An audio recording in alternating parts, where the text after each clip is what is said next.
Hi,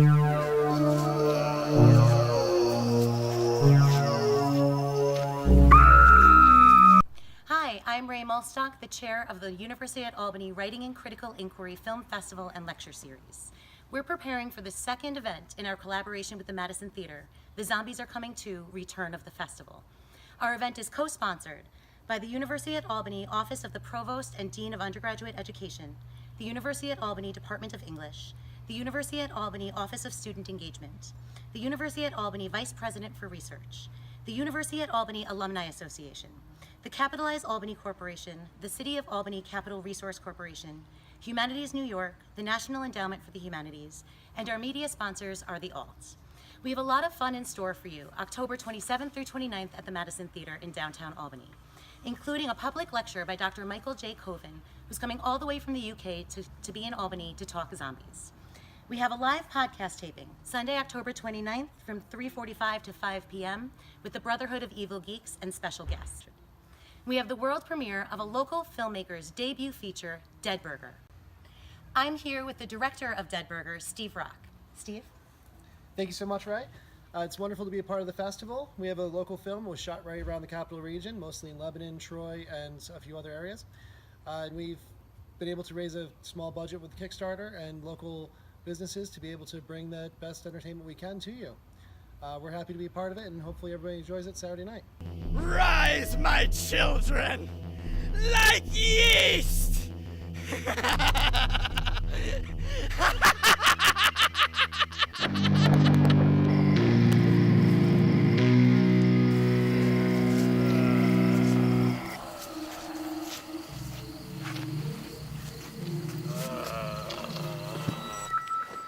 Thanks, Steve. We're really excited to see the movie. But Steve and his team won't just be on hand to premiere their film, Dead Burger. They'll also be at Friday night's community Halloween party to apply zombie makeup to festival goers who aren't in costume but wish they were. And blood goes with any color. We have a lot of fun in store for you at the party, including live music, a costume contest with prizes donated by local vendors, a photo booth, and a food drive to benefit Club Zoe, an after-school program that helps middle and high school students on Albany's East End. In preparation for the festival, Steve is here to teach us how to apply inexpensive and easy zombie makeup. So Steve, what did you bring? Well, I brought just some basics. We have some liquid latex as well as some stage blood. We've also got our sponges, brushes, stipple sponges, some liquid latex. These small bottles come with their own brush, so it makes it nice and easy. And if you make a little box with the latex, and it could be any shape, doesn't have to be an exact box. It could be a circle, it could be any which way. And you apply some tissue paper, toilet paper, cotton balls can also be torn apart and used for this, but just a little bit goes a long way. And apply it to your subject. And then you want to sort of trace over where the box was, right onto the tissue paper.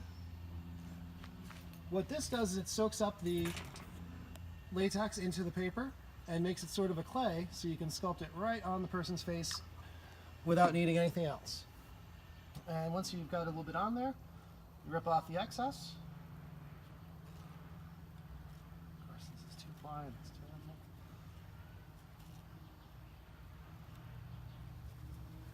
terrible. And cover it again. When this is dried, you can pick it apart, and then it becomes a nice big peeling wound right on her face. While your latex is drying, it's usually a good idea to start on your color. A little goes a long way, but typically zombies have very dark eyes. I'm just going to go right around your eye. Mm-hmm. This can be done with a cosmetic sponge, or like I'm doing with an eyebrow brush. This was just one I got at a very cheap makeup counter. So you don't want to use your best brushes because you never know what you're going to hit with latex. And this just gives you a little bit to work with. Next, you're going to take a red and go right around the edges of that blue. This makes it look nice and bloodshot, infected, and bruised once you start blending it out. good tips for Halloween or any Saturday engagement? Once you've got your red and your blue circles, usually you want to do a bit of yellow around those as well. And the yellow, once you start blending, will really help to make it all look nice and bruised and blend right into the person's skin tone.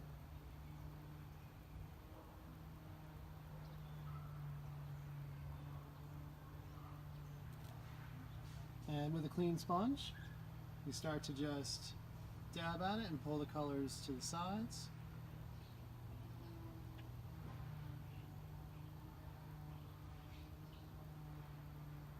Now we've had a little bit of time, this wound here should be okay to open.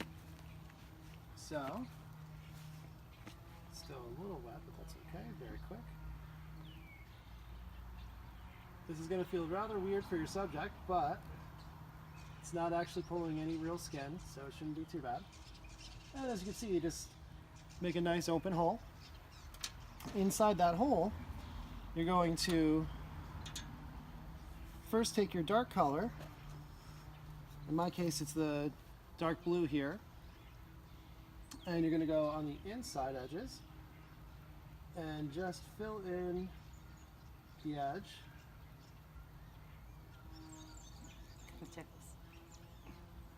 And this makes it look deeper once you start to add the other colors.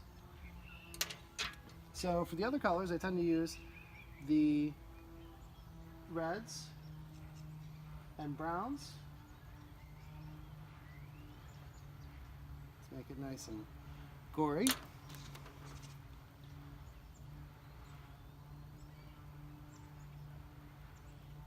And just because I'm using paintbrushes, you don't have to. You can use sponges, you can use regular makeup brushes, you can use any which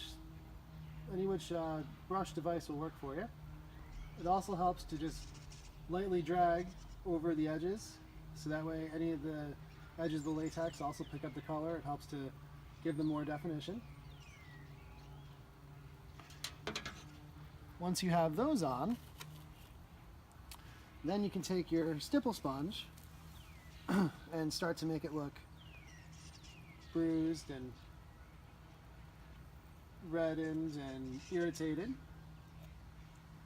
This will also give you the chance, if there's any of the latex that didn't hit the paper or cotton balls or whatever you used for the sculpting hole, then this will let you cover what's not quite covered.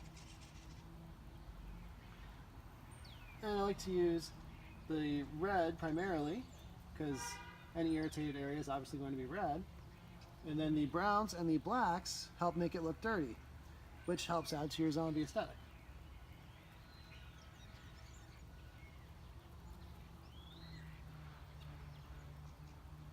And then your last and somewhat most important part for such a wound like this would be, of course, your blood, which I'm using the same stipple sponge and just dipping it right into some of our stage blood. And you don't need a lot, but just a little to add some life to it. Oop.